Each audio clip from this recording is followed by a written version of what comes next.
Good morning friends, welcome to my YouTube channel glorious legal wave. आइए हम लोग legal चर्चा में जुड़ते हैं। आपके साथ आपके वकील मित्र नसीम अख्तर, झारखंड हाईकोर्ट राज्य। आइए हम लोग आज एक रिसेंट टॉपिक पे चर्चा करेंगे। टॉपिक है discharge of accused in the Malegaon blast case. आप लोग न्यूज में सुने होंगे कि मालेगांव ब्लास्ट केस के एक्यूज्ड को जो है डिस्चार्ज कर दिया गया। तो एक्चुअली ये कैसे हुआ, क्यों हुआ, हमारे प्रोसिक्यूशंस का कैसा फेल्योर रहा और हमारे जो एटीएस है उनकी क्या फेल्योर रहा, इन सब बातें पे जो है हम लोग डिस्कस करेंगे। तो नंबर वन जो है discharge of accused in the Malegaon blast case and failure of ATS. इसके बैकग्राउंड थोड़ा हमें जानना पड़ेगा। बैकग्राउंड ये है कि 2008 में Malegaon blast was a major terror incident in Maharashtra where several persons were killed and many injured। तो जहाँ पे ब्लास्ट हुआ, सेवरल पर्सन्स का डेथ हुआ, सेवरल इंजर्ड हुए, और ये केस 2008 का केस है। तो आज हो गया 2026, तो लगभग 18 साल के बाद जो है वो केस जो है बनता नहीं है और इस एक्यूज को डिस्चार्ज कर दिया जाता है। तो इसके पीछे हमारे क्या कहते हैं प्रोसिक्यूशन का क्या फेलियर रहा, हमारे एटीएस जो है उनके एटीएस की टीम जो है कोई एविडेंस इकट्ठा करने में नाकाम कैसे रहा, इन्हीं सब विषय पर देखते हैं। तो initially investigated by the Maharashtra Anti Terrorism Squad, जिसको हम लोग एटीएस के नाम से जानते हैं, Anti Terrorism Squad, later transfer to the National Investigation Agency. बाद में इस केस को नेशनल इन्वेस्टिगेशन एजेंसी को दिया, ट्रांसफर किया गया। Several accused including alleged members of extremist group were arrested under the stringent law. तो कुछ एक्सट्रीमिस्ट ग्रुप को अरेस्ट किया गया और फिर जो है लीगल प्रोविजंस पे आते हैं हम लोग। डिस्चार्ज ऑफ द एक्यूज्ड, हम सब जानते हैं discharge of the accused govern by the section 227 of CrPC and section 239 CrPC magistrate cases. And principle जो है, if no sufficient ground for proceeding exist the accused must be discharge. अगर कोई sufficient ground नहीं दिखता है proceeding के लिए, exist नहीं करता है, तो ऐसे सिचुएशंस में एक्यूज्ड को मस्ट बी डिस्चार्ज कर दिया जाता है। तो judicial standard for the discharge, courts example, whether prima facie case exist. Court ये पूछेगा क्या प्राइमा फेसी केस एग्जिस्ट कर रहा है, वेदर एविडेंस इज क्रेडिबल, हमारे जो एविडेंस सामने लाया गया कोर्ट के सामने वो क्रेडिबल है, वो विश्वसनीयता है कि नहीं, उसमें विश्वास योग्य है कि नहीं, and admissible and legally sustainable, admissible and legally sustainable, whether prosecution case is based on suspicious suspicion of proof, whether prosecution case is based on suspicions of proof। अगर ये जो प्रोसिक्यूशन केस है ये संदेह के परे है, ये संदेह के ऊपर बढ़ा हुआ है, ये इसको जो है देखना जरूरी है। नॉर्मली डिस्चार्ज केस में क्या होता है कि courts do not conduct a mini trial but ensure. Court जो है किसी मिनी ट्रायल कंडक्ट नहीं करना चाहते। Courts do not conduct a mini trial but ensure, लेकिन वो इंश्योर करेंगे। क्या ensure? Grave suspicion must exist. अगर कोई गंभीर सस्पिशन का एग्जिस्ट करता है, नॉट मेरी कॉन्जिक्यूचर, तो ऐसे सस्पिशन को, संदेह को निराकरण करने के लिए डिटेल इन्वेस्टिगेशन की ज़रूरत है। और वो डिटेल जब इन्वेस्टिगेशन हो, जब कड़ी से कड़ी मिलेगा तो डेफिनेटली कुछ ना कुछ निकल के आएगा।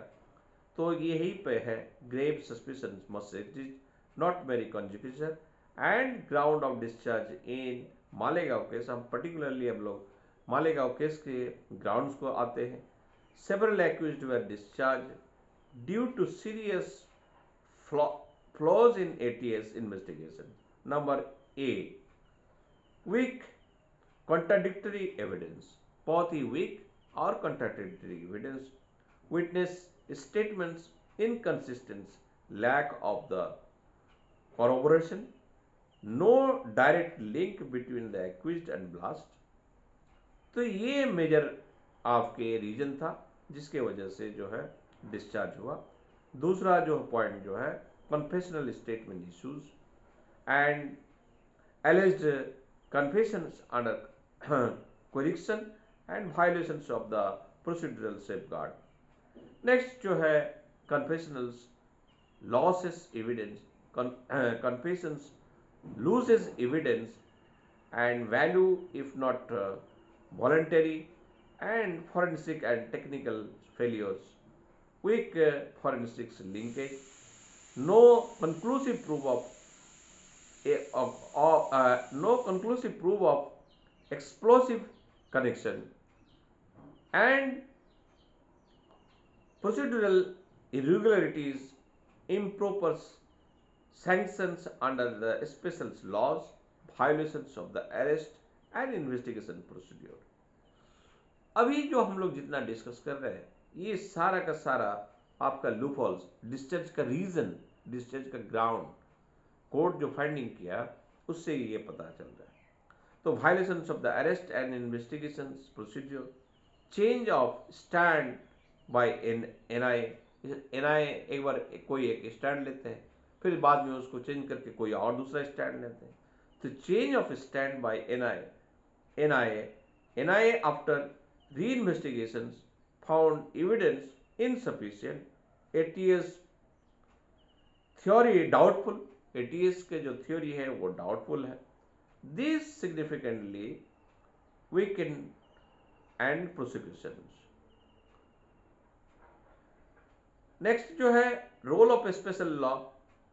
अब अरे स्पेशल लॉ हम लोग बार बार चर्चा करते हैं, एटीएस की बात कर रहे हैं, उसके बाद हम लोग एनआईए की बात कर रहे हैं।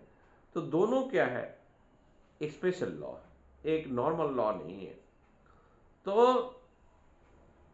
हमारे जो role of the special law, charges were framed under unlawful activities prevention act, जिसको हम लोग यूएपीए कहते हैं, unlawful activities prevention act, UAPA. Earlier Maharashtra control of organised crime act. इसमें जो की इशू है वो है sanction and applicability of these laws were questioned, courts found misapplications in some instance, judicial observations में हम और ये देखा गया कि it is failure, courts highlighted और courts highlight किया investigations not impartial, investigation impartial नहीं था, number one, investigation not impartial, bias and predetermined theory, एक बायस इन्वेस्टिगेशन था और प्री डिटरमाइंड थ्योरी था। नेक्स्ट जो है evidence collection defective, no chain of evidence. हम अभी डिस्कशन में हम लोग डिस्कस किए कि कड़ी से कड़ी मिलना चाहिए, that is the chain, evidence का एक चेन होगा, आपको मिल जाएगा। तो इस केस में जो है evidence collection defective, no chain of evidence and over reliance on confession instead of the independence proof. और प्रोसिक्यूशन क्या किया कि over reliance of confession instead of the independent proof, independent proof के बगैर सिर्फ कन्फेशन के ऊपर बेस किया।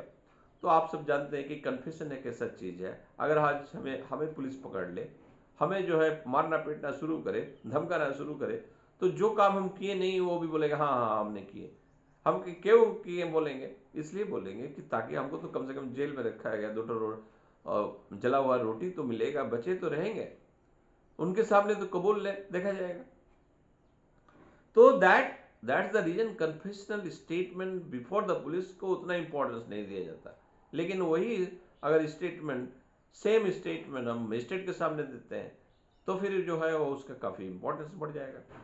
तो यहां कहने का मतलब जो है over reliance on confessions instead of the independent proof, violations of due process, arrest and custody irregularities, and important legal principles emerging. Suspicion, however, strong cannot replace proof. These principles guided discharge decision. तो इसका क्या impact पड़ा? Impact of discharge reinforces and presumptions of innocence, exposes follows exposes flaws in terror investigations, arises accountability of the investigation agencies, critical analysis, failure of ATS, and structural failure, pressure to solve high profile case, lack of the scientific investigations, legal failure, non-compliance of the CRPC, weak documentation, ethical concerns, allegations of the coercion and targeted investigation theory. इससे हम लोग क्या lesson पाते हैं? Lesson from the criminal justice systems में हम लोग ये लेसन पाते हैं कि fair investigation is backbone of the prosecution. अगर आप फेयर इन्वेस्टिगेशन करेंगे तभी आपका केस में दम रहेगा, तभी जाके आप किसी को कन्विक्ट कर पाएंगे, कन्विक्ट कर पाएंगे. अदरवाइज जो है ऐसे जो है एक्विटल हो जाएंगे. और अब एक्विटल की बात यहाँ तो है ही नहीं, यहाँ पहले ही डिस्चार्ज कर दिया जाता है. तो fair investigation is backbone of the prosecution. Forensic evidence must be strong. Confession cannot be sole basis. Judicial scrutiny acts as a safeguard. हम लोग कोर्ट में जो आर्गूमेंट देते हैं, court argument number 1, case based on A suspicion not evidence, investigation suffers from the procedural illegality, benefit of doubt must go to the accused, failure of the investigation agency cannot prejudice accused. And last में हम लोग कह सकते हैं कि discharge in the Malegaon blast case highlights a criminal truth. A flood investigation can collapse even the most serious charges. अगर आपका flood investigation है, त्रुटिपूर्ण इन्वेस्टिगेशन है, तो ऐसे सिचुएशंस में आपका कोलैप्स हो जाएगा पूरा से. Even the most serious charges ही क्यों ना हो. आप जब एनआई एक्ट की बात आता है, जब क्या कहते हैं एटीएस की बात आता है, तो यूएपीए की बात आता है, तो आप समझ ही रहे हैं कि कितना गंभीर मसला है. लेकिन इसमें भी अगर डिस्चार्ज हो जा रहा है तो इसके पीछे क्या करा है कि ये फ्लड इन्वेस्टिगेशन है, फ्लड इन्वेस्टिगेशन कोलैप्स कर दे रहा है इवन मोस्ट सीरियस चार्जेस, क्योंकि इसमें चार्जेस कितना भी सीरियस क्यों ना हो. And it undersources the judiciary's role in protecting liberty against the defective prosecutions and reinforce the rule of law. और ऐसे ही जो है हमारे जुडिशरीज का रोल खड़ा होता है. And it underscores the judiciary's role in protecting liberty against the defective prosecutions and reinforces the rule of law. तो फ्रेंड्स डेफिनेटली जब आप प्रॉपर इन्वेस्टिगेशन नहीं कर पाएंगे तो जुडिशरी क्या करेगा? जुडिशरी हाथ बैठे धरे नहीं रहेगी. उसके पास प्रॉपर एविडेंस नहीं है, उसके पास आपका लैक ऑफ एविडेंस है, केस जो है खड़ा नहीं हो पा रहा है, तो आपको डिस्चार्ज कर दिया.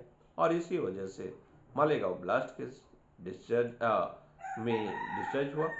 तो होप सो आज हम लोग मालेगांव ब्लास्ट केस में एक्यूज्ड को जो डिस्चार्ज करने के ग्राउंड को बढ़िया से समझे.